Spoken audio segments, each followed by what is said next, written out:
আসসালামু আলাইকুম। আজকে আমি আবারও আপনাদের সাথে আমার এই জলপাইয়ের আচারের রেসিপিটা শেয়ার করব। আগের বারের থেকে এর একটু অন্যরকমভাবে বানিয়েছি। এই জলপাই আচারটা কোনো রোদে শুকানো ঝামেলা ছাড়াই আপনারা সারা বছর এটাকে সংরক্ষণ করতে পারবেন। তো আশা করছি আমার এই আচারের রেসিপিটা ভালো লাগবে। আমি এখানে আধা কেজি জলপাই নিয়েছি।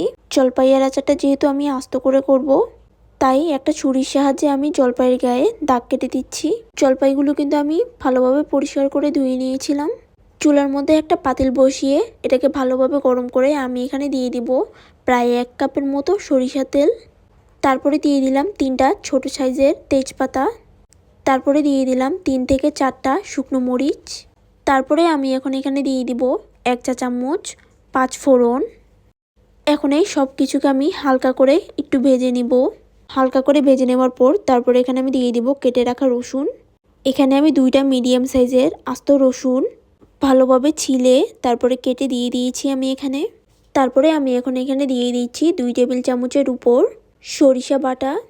এই মশলাগুলোকে কিছুক্ষণ ভেজে নেওয়ার পর তারপরে এখন আমি এখানে দিয়ে দিব সেই জলপাইগুলো দিয়ে দেওয়ার পর তারপরে এগুলোকে খুব ভালোভাবে একসাথে নাড়িয়ে চাড়িয়ে দিতে হবে। তারপরে নাড়িয়ে চাড়িয়ে নেবার পর আমি এখানে দিয়ে দিচ্ছি 1/2 চা চামচ হলুদ গুঁড়ো। তারপরে দিয়ে দিলাম 1 চা চামচ মরিচ গুঁড়ো।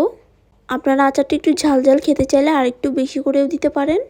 তারপরে একটু নাড়িয়ে চাড়িয়ে নেওয়ার পর আমি এখানে দিয়ে দিব 2 চা চামচ চিলি ফ্লেক্স। এতে করে একটু ঝাল ঝালও লাগবে, খেতে ভালো লাগবে। আমি সব কিছুকে একসাথে ভালোভাবে নাড়িয়ে চাড়িয়ে এখানে নিচ্ছি। এখন আমি এটাকে কিন্তু একটু কিছুক্ষণ ঢাকনা দিয়ে ঢেকে রেখে দিব। আর এই চুলা আঁচটাকে কিন্তু বেশি বাড়ানোও যাবে না। 1.5 কাপ চিনি, মিষ্টিটা আপনাদের পছন্দ মতো করে দিয়ে দিবেন। যদি জলপাইটা টক হয় তাহলে মিষ্টির পরিমাণটা একটু বাড়িয়েও নিতে পারেন।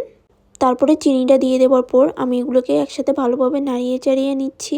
চিনিটা দিয়ে দেওয়ার পর কিন্তু এখান থেকে কিছুটা পানি ছাড়বে, এই জন্য আমি আর এখানে কোনো এক্সট্রা পানি ইউজ করিনি। তারপরে এই জলপাইটা কিছুক্ষণ নাড়িয়ে চাড়িয়ে রান্না করে নেওয়ার পর আমি এখানে দিয়ে দিচ্ছি 1.5 চা চামচ 5 ফোড়নের গুঁড়ো।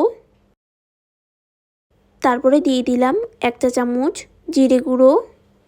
তারপরে দিয়ে দিব টেস্টটা ভালো আসার জন্য সামান্য একটু কালো লবণ বা বিট লবণ।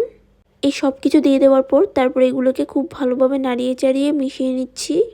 আমার আচারটা যখন প্রায় হয়ে যাবে তখন আমি শেষের দিক দিয়ে 3 টেবিল চামচের মতো ভিনেগার দিয়েছি। এতে করে আচারটা অনেক দিন পর্যন্ত সংরক্ষণ থাকবে। ভিনেগারটা দিয়ে আমি এটাকে কিছুক্ষণ ভালোভাবে নাড়িয়ে চাড়িয়ে নিচ্ছি।